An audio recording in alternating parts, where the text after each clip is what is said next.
I'm going to read for you the definitions in my application Bible of Proverbs 13 that is written here in the passages. 13:3 says, "He who guards his lips guards his life, but he who speaks rashly will come to ruin." It says here that you have not mastered self-control if you do not control what you say.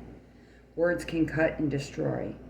James recognizes this truth when he stated, "The tongue is a small part of the body, but it makes great boasts."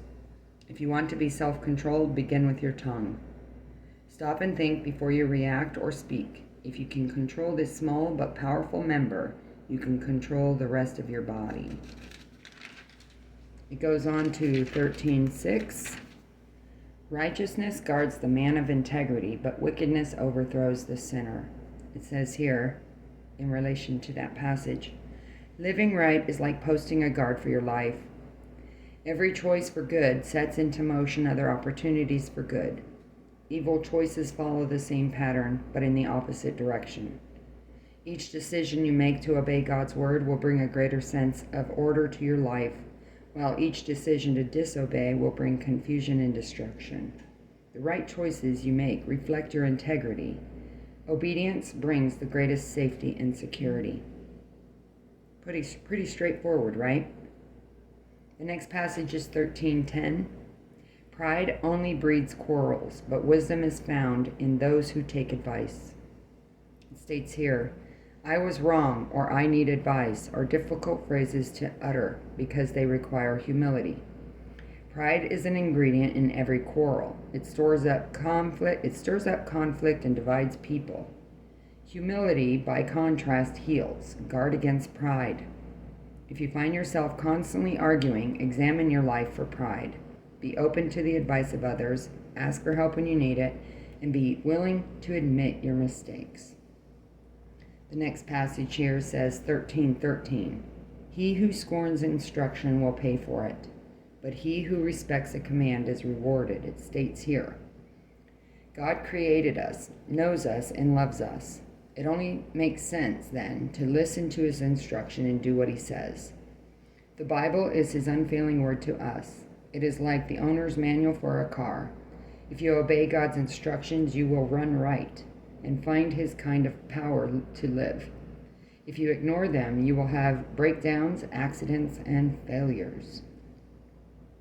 Next passage is 13:17. In Solomon's, it says 13:17, "A wicked messenger falls into trouble, but a trustworthy envoy brings healing." In Solomon's day, a king had to rely on messengers, for information about his country. These messengers have to be trustworthy. Inaccurate information could lead to bloodshed. Reliable communication is still vital. If the message received is different from the message sent, marriages, businesses, and diplomatic relations can all break down.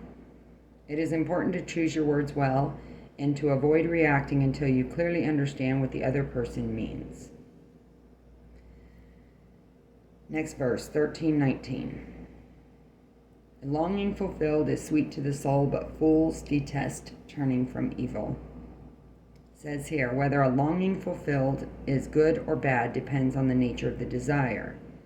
It is sweet to the soul to achieve worthwhile goals, but not all goals are worth pursuing. When you set your heart on something, you may lose your ability to assess it objectively. With your desire blinding your judgment, you may proceed with an unwise relationship, a wasteful purchase, or a poorly conceived plan. Faithfulness is a virtue, but stubbornness is not. The next passage is 13:20. "He who walks with the wise grows wise, but a companion of fools suffers harm." It states here, when most people need advice, they go to their friends because their friends accept them and usually agree with them. But that is why they may not be able to help them with difficult problems.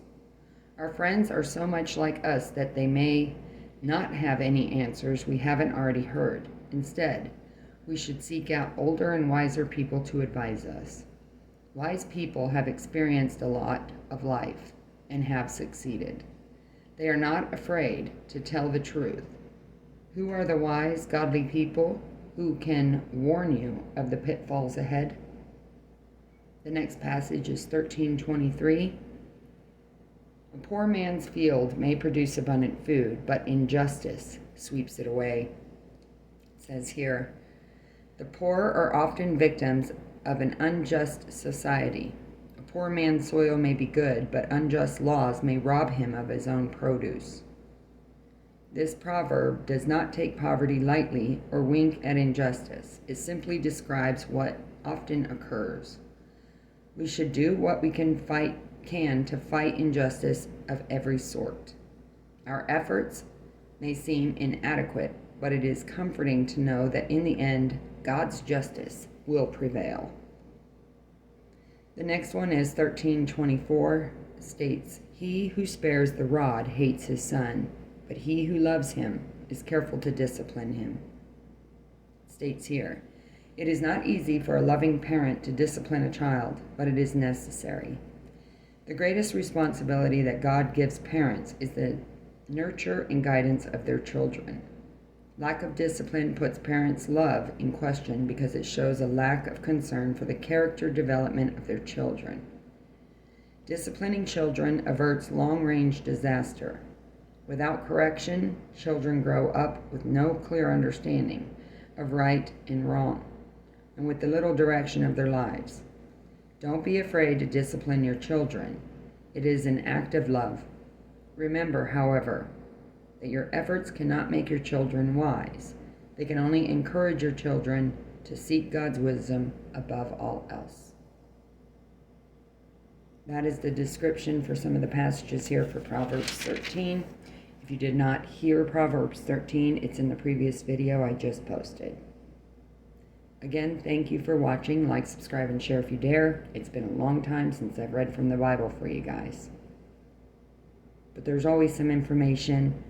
It's kind of like daily bread to evaluate the pros and cons of your life and how you react.